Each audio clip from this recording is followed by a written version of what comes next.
Hey everybody, welcome back to Jake in Japan. I took probably too long to make this video. I saw a long time ago someone was asking about Kansai Gaidai and like please do a post about Kansai Gaidai and let me know like what's going on there and stuff like that. Uh, I'm gonna tell you about like my first experience. This is probably gonna be kind of a long video, so if you're not interested in Kansai Gaidai, I don't know if you'll take anything from this, so you can probably just go ahead and watch the next video. But um, basically, my experience with Kansai Gaidai was I showed up after a long ass flight. One of my friends took me over to Kansai Gaidai, and there are 4 seminar houses. At least there were when I was there, which was a few years ago. I'm pretty sure it's the same still. 3 of them are kind of lower end, not lower end, but just like normal, I guess. You like share rooms and stuff like that, and then one of them you can pay a little extra and you'll get like your own room, and I think it's like a thousand US dollars more or so to do that room for like a 6 month or like a 1 year stay. But honestly, I think it's not worth it to pay the extra to do that. My showering experience and toilet experience were a little better, I think, than the people who were in like just the normal dorms. But the only reason I actually did it is because I did like the fancy dorm is because I wrote like some report or something, some contest paper, and I managed to like win like pretty much the enough money to cover the cost of like the extra nice dorm. So I was just like, I'm just gonna get the nice dorm. Looking back, I kind of regret it. It was cool and it was really big and it was really nice, but like you can't really invite anybody from outside over like for like partying, and there's like no drinking or anything in the dorm itself. So like having a really nice cool place to hang out in where you can't hang out really isn't worth it, I would say. So when you're choosing your dorm, if you don't really care about like, I think in the other dorms you have to like press a button every minute or so to keep the shower running. They do it to save water so someone can't just leave it running. But if you do the expensive dorm, you can just like take a normal shower, you just leave it on and you don't have to worry about mashing a button every minute or so. But I mean, that's not a huge deal, I think. After that, okay, so there's a dorm, you have a setup, you may or may not share a room. And all the dorms, I would say, are about 20 to 30 minute walk away from Kansai Gaidai. They do not give you any sort of guidance. Like they don't give you like a little map or anything like this is how you go to Kansai Gaidai. I just kind of followed like a group of people in the morning and happened to find the school. I guess they had been there and had already gone to the school through some other means. It's not that complicated to go there. You kind of just go out to the main road and go up and go straight for a while, and it'll be like on your right somewhere. But honestly, just ask. Depending on your dorm, it's going to be different how to get there and stuff. And if you just ask, they'll guide you there. But they're not going to volunteer it. Is what I'm saying. So don't expect them to give you a map or something. Just like go ask someone. Another student who's been there longer than you will probably know, and they'll probably take you there because everyone's really friendly. When you start classes, depending on when you start, I think I started in the winter.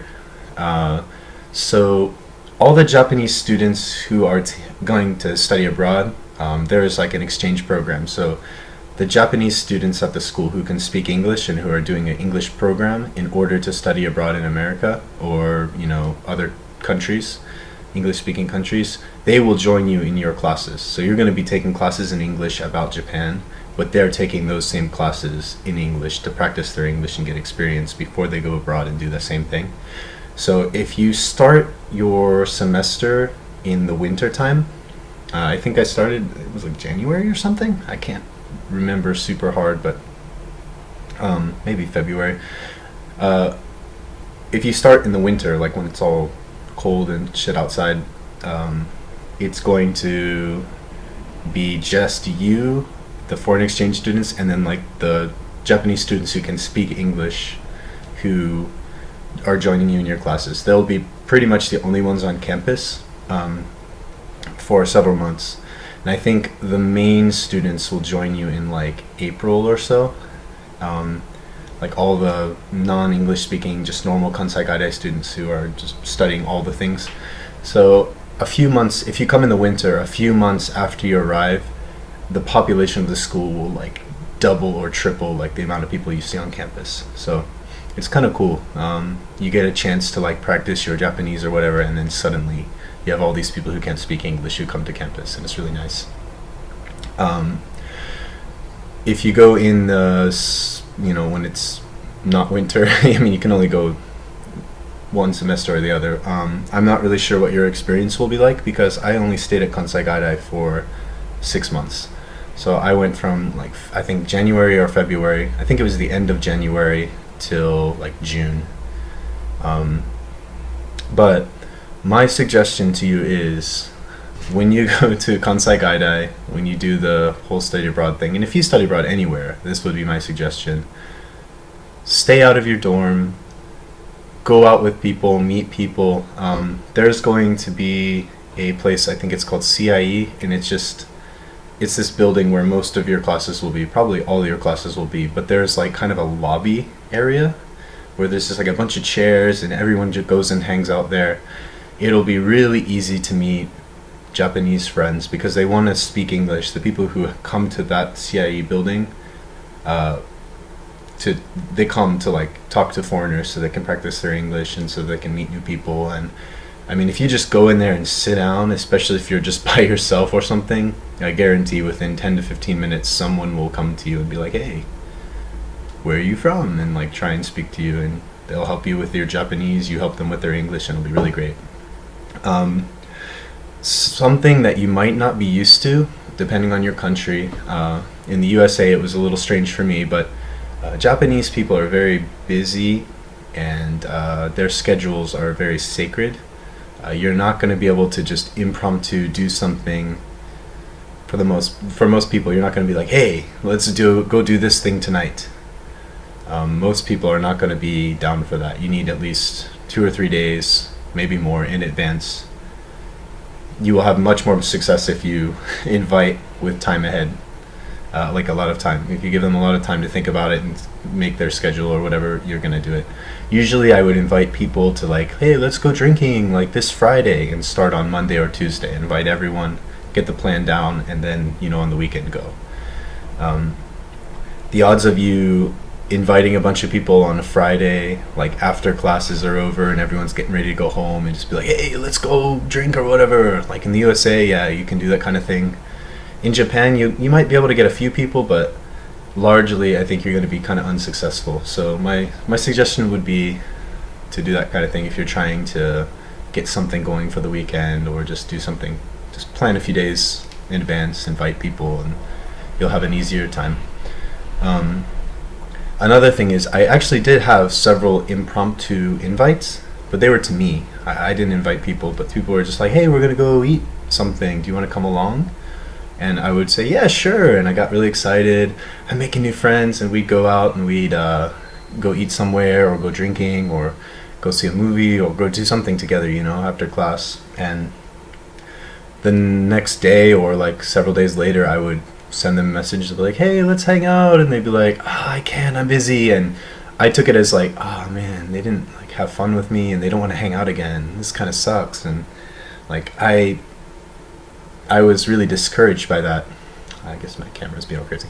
I was kind of discouraged by that, and I thought like, oh, I don't get this like culture. I don't understand what's happening with this. Why does this keep happening? But honestly, it is just like I said, it's a schedule thing. So if you try and invite them again to hang out, they may say something as, I know this will sound ridiculous to my American viewers, but they might say, it's January or it's February, and you're like, hey, when can you hang out? And they're going to be like, oh, I'm busy this month, so I can hang out, it'll be like February 2nd, and they'll be like, I can hang out March 23rd. And you'll be like, it's so far away from now. But that's just kind of a normal thing. When you get like really nakayoshi with someone, when you get really close to someone, of course you're going to hang out more often, and it's going to be more, like you can randomly hang out a lot more, but you're not going to be able to, what can I say, you're not going to be able to just impromptu, like, let's go do this, for the most part, with just random people. Kansai Gaidai is, I would say, 25 minutes walk away from the station, Hirakata station. And down by the station there are lots of restaurants and things to do. You don't really have to go to Osaka City to have fun, to be honest. When I was there, I didn't. I had the time of my life. I only went to Osaka like maybe 2 or 3 times, I would say. Like when going, of course I went to lots of different random places in Japan while I was in Kansai Gaidai, but like I didn't, like going to Osaka City wasn't my main source of fun. I actually probably almost every weekend did something down by Hirakata station. There is a karaoke slash pool slash darts slash kind of like entertainment place, and for some reason the name is slipping my mind right now, but whenever I remember I'll post it down in the description. But a lot of people will go there and hang out and do karaoke and drink and stuff like that. You need to like make a little membership card, and I think it's less than 1,000 yen. But basically there's like a lot of Japanese style restaurants, izakayas and things like that that you can go and do near the station. And most people go and do those on the weekend. And yeah, I mean, Hirakata is not the most entertaining of towns, but there's enough stuff to do to have fun. And I don't want to tell you guys like all there is to know and go super in depth with everything, because I think a big part of the study abroad experience is discovering things around you, figuring things out on your own, and like there's a lot of self-discovery as well. So I just hope you enjoy yourself, have the best time you can, and 99% of people, I think, I only knew like one guy who didn't get culture shock when we were there, but when you inevitably get culture shock, you probably will, you're going to want to stay in your room and call your friends at home, and you're not going to want to do anything. You're going to hate everyone. You're going to just feel really shitty. Everyone goes through it. The best thing you can do is just force yourself to get out of the house, and you'll get over culture shock eventually. In my case, I think I had culture shock for like a solid month and a half, almost 2 months, and I got invited to go with like some random friend to Nara, I think it was, and I almost didn't go. Like I was really close to not going, and I was just like, screw it, I'm gonna force myself out of the house. I guess I'll do it. And that friend invited another friend along, and I ended up dating that girl for like 2 years, over 2 years, I think.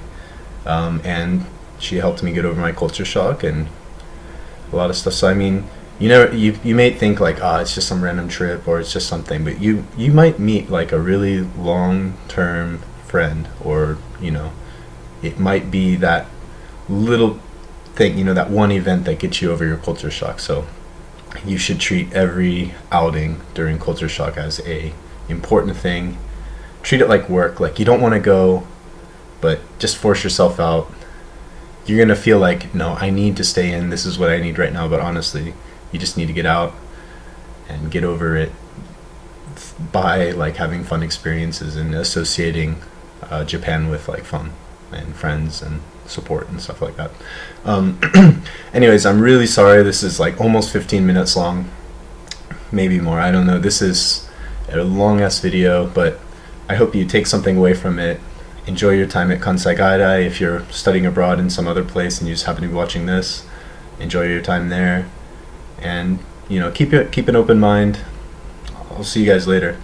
If you like my videos, please like, comment, subscribe. Have a good one.